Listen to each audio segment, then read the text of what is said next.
أعوذ بالله من الشيطان الرجيم بسم الله الرحمن الرحيم الحمد لله رب العالمين وصلى الله على محمد وعلى آله وصحبه أجمعين. Assalamu alaikum, my brothers in Islam. I don't know how many out of probably 1.2 billion matured, free, and sensible Muslim Umma have noticed or realized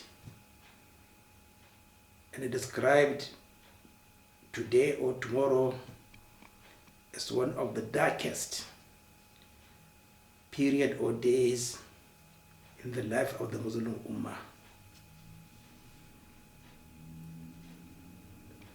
This is because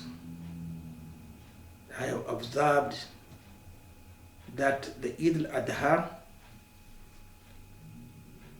from countries west of Saudi Arabia will observe that ritual the same day they stand on the day of Arafat. It's unfortunate we don't read, or we read but we do not pay emphasis on priorities. Al-ahimma fal-ahimma. We just exhibit show that we have read, but we do not read actually to make our life in the hereafter comfortable. We just read to prove that we don't understand, or we have got our own motives, or we are superior to Rasulullah sallallahu alaihi wasallam. You will never understand Islam unless you read on your own. Any program, video or audio, will not lead you to paradise. Because today is not the period of only the Hijaz believers who had the salika. The bounties of Allah made them understood Islam, but it is based on practical teaching and example. Anybody scientifically involved in practical observations will be able to master and do the same thing as done by his teacher, although he is just probably an ordinary laboratory assistant. In medicine, a lot of we don't give them permission, but they can operate instrument nurses and assistants. They can operate if given the opportunity. So we have to read. That is the equality, Iqra. That was the first command. And then in the hereafter, it will be repeated, Iqra kitabaka. Read your own, on your own.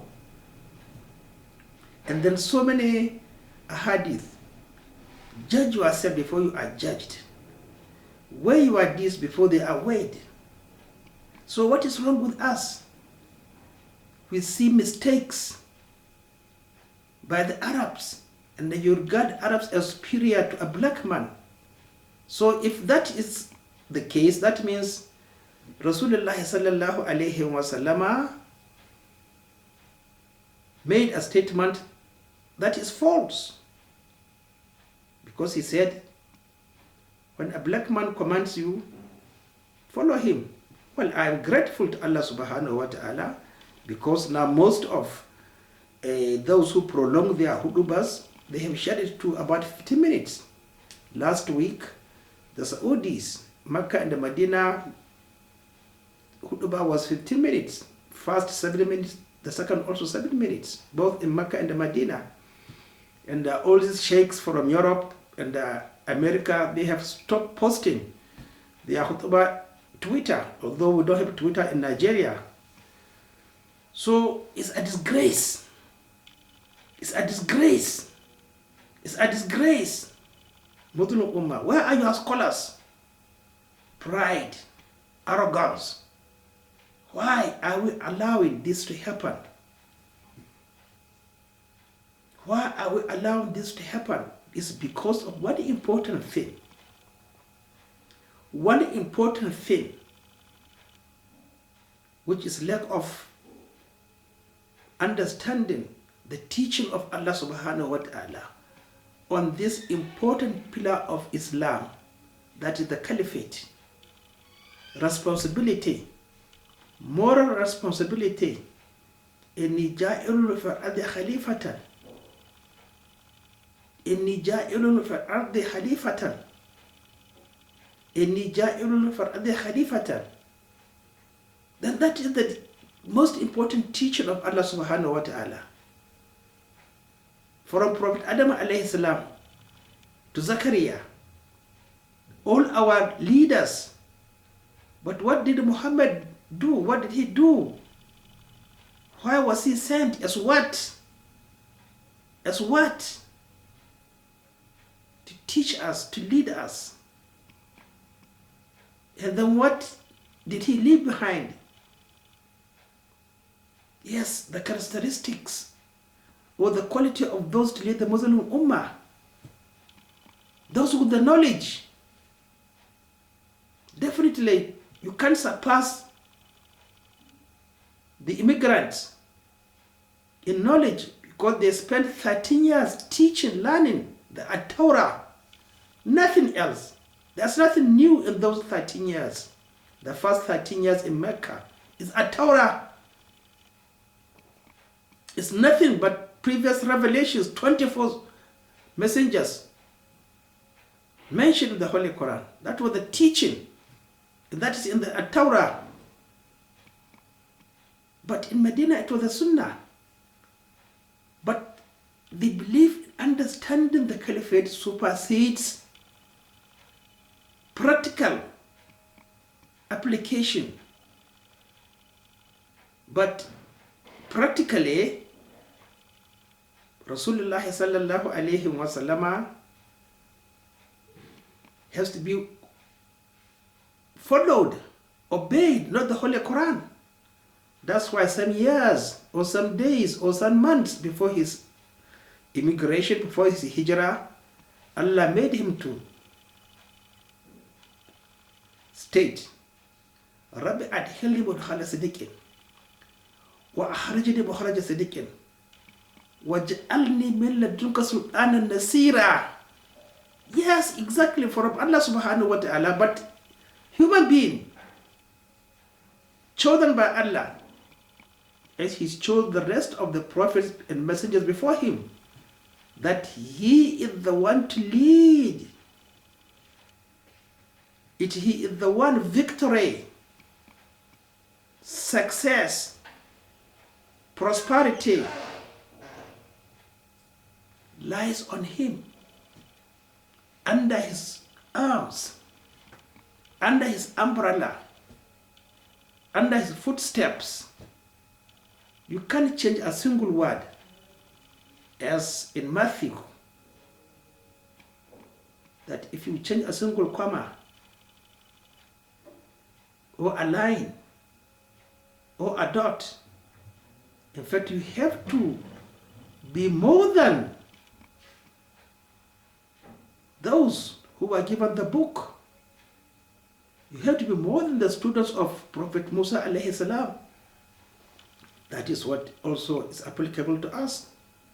We have to be better and superior, more knowledgeable than the Sahabas, because we have to read hard. We have to struggle. They don't ask for protection, they don't ask for victory.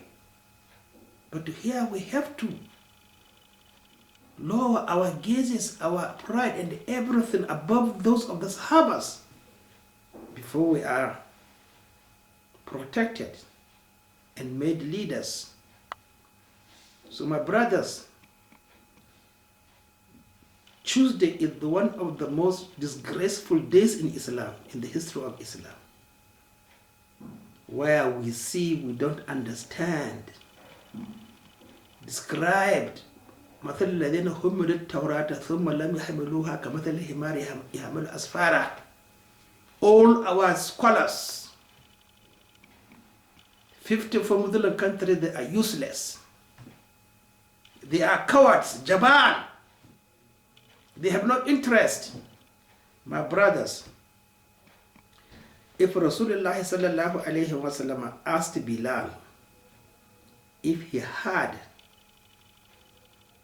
how a disease is punished in Baqiyah, simply because he lived as in the period of ignorance. It can't be in Medina. The ignorance in Medina is he did not follow Rasulullah sallallahu alayhi wa sallam. He had a leader, but he disobeyed him. What about today?